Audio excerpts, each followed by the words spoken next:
Well, here we are, almost 8 months and 100 subscribers later, my 300 subscriber special, and the breakdown of the final episode of Walking with Dinosaurs, Death of a Dynasty. Thank you for getting me to 300 subscribers, and let's get into the breakdown. As seen earlier in the video, the opening title reveal is probably the greatest in the whole series, with the solitary mother T-Rex roaring over a orange landscape. The episode is stated to take place 65 million years ago, but this was actually in the earliest Paleogene epoch, not the latest Maastrichtian, as more recently estimates of the KPG extinction have been estimated to be 66 million years ago rather than 65.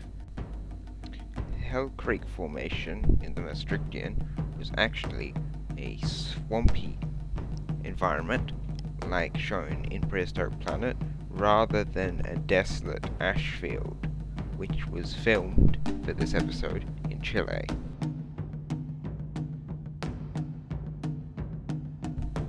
The Didelphodon should look more like an otter than a Tasmanian devil or badger as it appears in the show. It also was most likely Duraphagous rather than eating eggs and embryos as shown in the series. Despite being quite small, the head prop for the Didelphodon required 3 people to operate it. It also had remote control nostrils.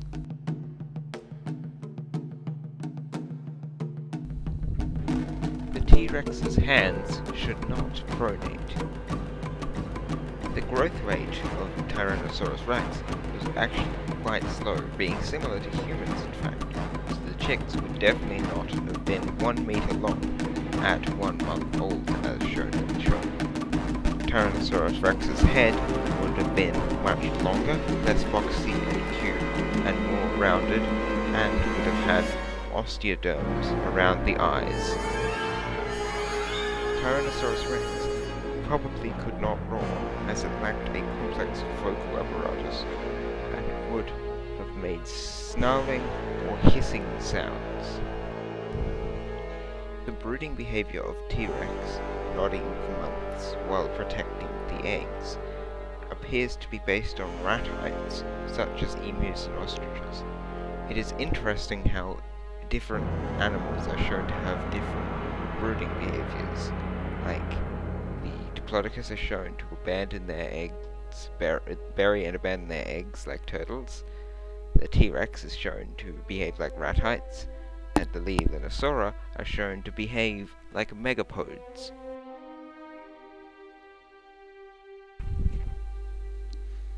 This dead mammal is believed to be Purgatorius, early ancestor of primates. Some people have identified this unidentified theropod corpse as Nanotyrannus, but that has been reclassified as a young T-Rex, and it does not look like the baby T-Rex model. Yes, I know you're all going to be saying it, the Nanotyrannus study, but this video was also written like spring for me, which is autumn for people in the Northern Hemisphere, of 2023. So the Nanotyrannus study had not come out, but basically there has been, since this video was written, a much more credible study about Nanotyrannus, which might have proved it correct and valid, but it's not 100% valid study. So it's still possible Nanotyrannus was a baby T-Rex. But go back to your previously scheduled content. Other theropods from the Hell Creek Formation that it could be are Achiroraptor, Paranicodon, Pictinodon, Richard Eastesier, or a young Dakota raptor. Although true butterflies didn't evolve until the Paleogene, Lepidopterans, which is the group butterflies moths belong to, date back to the Jurassic.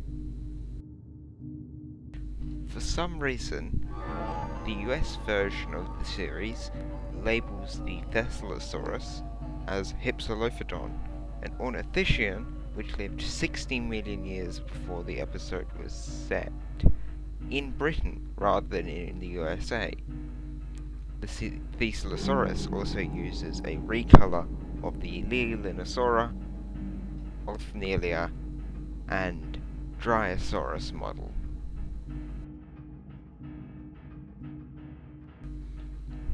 Onatotitan has now been reclassified as a species of Edmontosaurus annectens.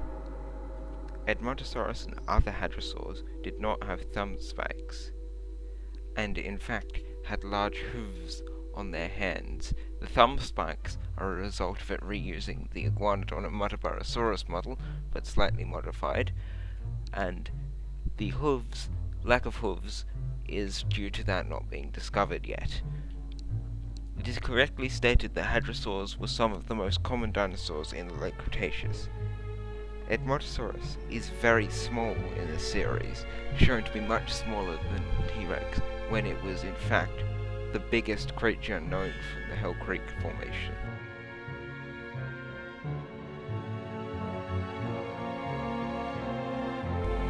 This dromaeosaur, or raptor, is unidentified in the UK version. In the US version, it is identified as Dromaeosaurus, which went extinct 3 million years before the episode's setting, and lived in Alaska and Canada, not the mainland USA. It may be Dakota raptor, which lived in Hell Creek at the right time, but it is possible that Dakota raptor was chimeric, containing bones of a turtle as well as of a raptor. No matter what species it is, it should have feathers and non-pronated wrists, and it uses a modified version of the Utahraptor model with different colours. Though no height estimate is given in the show, we can tell by comparing it to T-Rex that the Ankylosaurus is too tall, being 2.5 to 3 meters tall rather than just over 2 meters tall. It is unlikely that Ankylosaurus could kill a T-Rex using a single strike of a tail club. Its back should be flatter, which probably leads to the excess height as well as its legs being too long. Its osteoderms should also be rounder and flatter.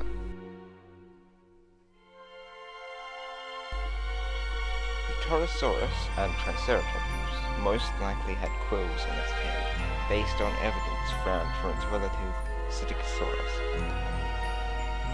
The way the Torosaurus used their horns is based on modern horned animals such as deer and gazelle. The scene of the T-Rex eating a Triceratops is based on an actual fossil of a Triceratops, with bite marks identified to belong to a Tyrannosaurus rex in it.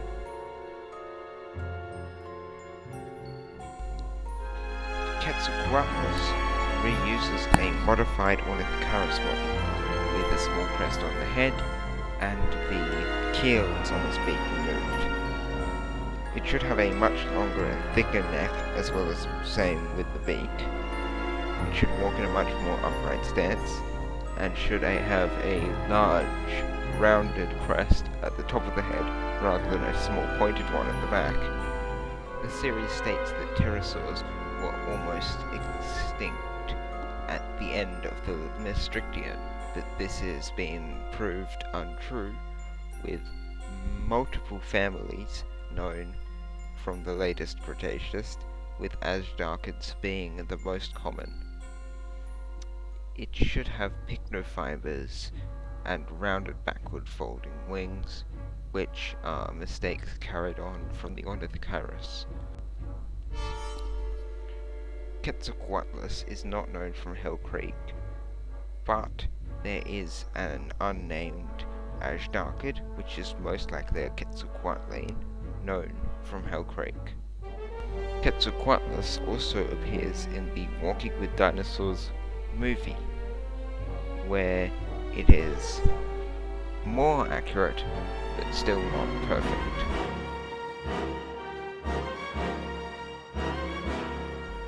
The crocodile is often identified as Dinosuchus, including in the DVD special features, but it is too small, and Dinosuchus went extinct 7 million years before the episode's setting.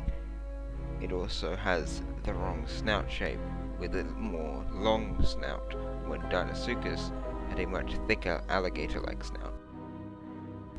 3 crocodilians, Borealisuchus, Brachychampsa, and Thoracosuchus, all occurred at the right time and place to be this crocodile, but the first 2 were too small to be the crocodile. Therefore, Thoracosuchus is the best candidate. This episode has an instance of infanticide when the dromaeosaurs eat the baby Torosaurus. This snake, played by a red-tailed boa, is identified as Deinonychia in external media, but this genus lived 19 million years before the episode setting and in South America, not North America. Cerberophus, however, lived at the right place and time to be this snake. It has been estimated that most dinosaurs were in eggs for 3 to 6 months, and at the end of the episode, the chicks are around 1 month old, meaning this episode takes place over 4 to 8 months of time. The music from during and after the meteorite strike is the opening of the track Giant of the Skies.